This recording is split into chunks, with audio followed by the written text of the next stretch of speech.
Welcome to our channel. Today we how to scale user feedback with Typeform step by step clearly.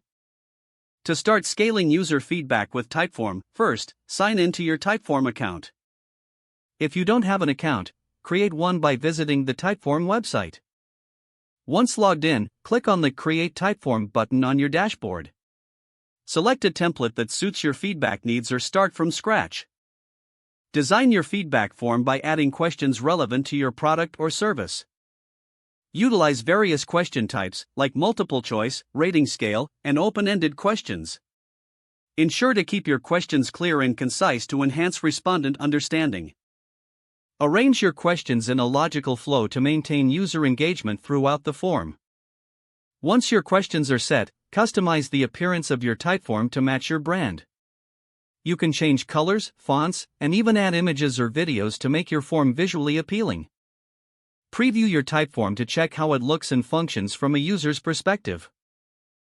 After confirming everything looks good, click on the Publish button to make your Typeform live.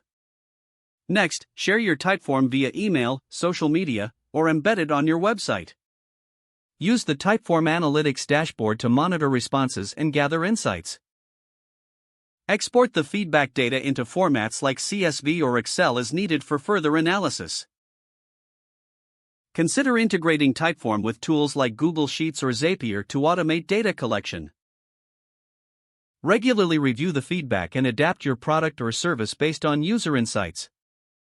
Engage with your users, informing them how their feedback has influenced changes. By following these steps, you can effectively scale user feedback with Typeform. If the page does not load, refresh the browser or try again in a private or incognito window. Make sure you are using the correct email address, then retype it carefully to avoid small typos. If your password is not accepted, use the reset option and create a new strong password you can remember. Check your spam folder for verification or security emails, then complete any requested confirmation steps.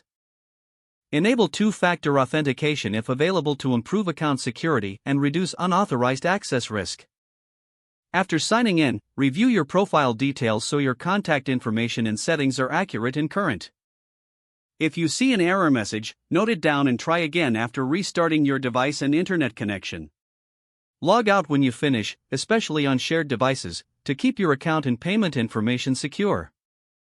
If the page does not load, refresh the browser or try again in a private or incognito window.